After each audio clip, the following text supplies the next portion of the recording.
បាទសួស្តីបងប្អូនតាឥឡូវហើយបងប្អូនទៅទស្សនាខេត្តបាត់ដំបងណាបាទបងប្អូនចាំទស្សនាទាំងអស់គ្នាយើងថតពីលើទៅថាទេសភាពស្អាតប៉ុណ្ណានៅខេត្តបាត់ដំបងក្រុងបាត់ដំបងបាទអូខេបាទស្អាតអត់បងប្អូនមីងយើងបាទកំពុងទស្សនាការថតពីលើណាបាទនេះបាទខេត្តបាត់ដំបងក្រុងបាត់ដំបងបាទប្រទេសច្រើនមែនតើបងប្អូនយើងណាលើក៏ស្អាតឃើញលោកតាបងវិញយងអញ្ចឹងណាបាទអូខេបាទទឹកដីបាត់ដំបងគឺទឹកដីដែលធំល្វឹងល្វើយណាបាទហើយគឺទឹកដីដែលដាំដំណាំខាងកសិកម្មណាបាទគឺល្អមែនទែនណាបាទខាងផ្លែឈើផ្លែអញ្ចឹងទៅណាបាទមានបាត់ងបត់បាត់ដំបងមានអ្វីឆ្ងាញ់ទេបាទមានច្រើនបាទផ្លែឈើមានក្រូចពោធិ៍សាត់ក្រូចអីចឹងទៅបាទនេះឲ្យស្ទឹកស្ទឹងណាបាទបងប្អូនយើងនេះល្អពំខែភ្លៀងល្អហើយបងប្អូនយើងបាទអត់ថ្លាទេខែអត់ភ្លៀងមិនមែនថ្លាបងប្អូនយើងបាទហ្នឹងហើយផ្ទះច្រើនមែនតើបងប្អូនប្រជាពលរដ្ឋយើងនៅខាងខេត្តបាត់ដំបងណាបាទហើយឃើញអាគារឃើញវត្តឃើញអីទៅបាទស្អាតថតពីលើទៅគឺស្អាតមែនតើហើយមានដើមឈើមានដំណាំផ្សេងបាទគឺស្អាតធំក្រុងបាត់ដំបងបងប្អូនយើងបាទឃើញអត់ក្រុងបាត់ដំបងបាទបាត់ដំបងមានអ្វីឆ្ងាញ់ទេអូមានហូហែម៉ាក់ប្រេងម៉ាំងប្រាឆាត់ឡងមិនតាំងនេះមិនតាំងមកវិញថតពីលើតែគឺធំបាទទឹកដីខេត្តបាត់ដំបងគឺធំមែនតើបងប្អូនយើងបាទអូខេហើយបងប្អូនយើងតោះឥឡូវយើងទៅមើលកន្លែងក្មេងៗមួយទឹក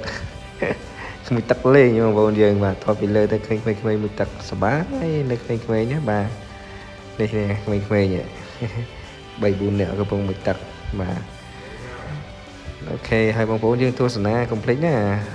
មេដៃម្នាក់មួយផងដែរបាទឥឡូវទៅមើលទឹកស្ទឹងសង្កែដងស្ទឹងសង្កែដែរលិចផុតទៅតោជាមមាត់ភ្លើងអត់ទៅគេជាយើងចូលថែមអូខេបងប្អូននេះផ្លូវតេះភ្លើងបងប្អូនយើងបាទតេះភ្លើងហើយណូរីក៏ជិះដែរបានដែរហើយហ្នឹងណាតេះភ្លើងហ្នឹងបងប្អូនយើងបាទមានដើមដូងដើមអីហ្នឹងទៅបាទថតពីលើហ្នឹងបាទស្អាតមែនតើផ្លូវតេះភ្លើងនេះបាទល្អដល់ក្រុងបាត់ដំបងយើងខេត្តបាត់ដំបងបាទអរគុណហើយនេះផ្លូវស្អាតតេះភ្លើងបងប្អូនយើងហើយថតលើទៅឃើញដើមឈើព្រៃអីគឺស្រងាត់បាទគឺចង់ទស្សនាចង់ថតចង់អីហ្មងបាទផ្លូវតែភ្លើងស្អាតមែនតើបាទមើលឲ្យគេចង់ជិះតែភ្លើងហ្មងបាទជាតែភ្លើងទៅពេញតែអីគឺមើលទេសភាពស្រុកស្រែមើលព្រៃភ្នំអញ្ចឹងទៅគឺស្អាតណាស់បងប្អូនយើងបាទហ្នឹងហើយអរគុណតើឥឡូវយើងដល់កន្លែងពលានយន្តហោះបងប្អូនយើងបាទពលានយន្តហោះក្រុងបាត់ដំបងណាខេត្តបាត់ដំបងណាបាទស្អាតដែរបាទវាមានឡានអីបើកតូចអញ្ចឹងណាបាទនេះហើយលេងយន្តហោះនៅខាងខេត្តបាត់ដំបងបងប្អូនយើងមកលេងបាត់ដំបងក៏ភ្លេចមកលេងនៅកន្លែងហ្នឹងណាបាទលេងយន្តហោះបាត់ដំបងគឺស្អាតមែនទែនធំទូលំទូលាយណាបាទអរគុណវីដេអូមានតែប៉ុណ្្នឹងបាទស្រឡាញ់បាទកុំភ្លេចចុច Channel YouTube ខ្ញុំបានមួយផងដែរបាទសូមអរគុណនិងជម្រាបលាបាយបាយជួបគ្នានៅវីដេអូក្រោយទៀតបងប្អូនយើងបាទសូមអរគុណ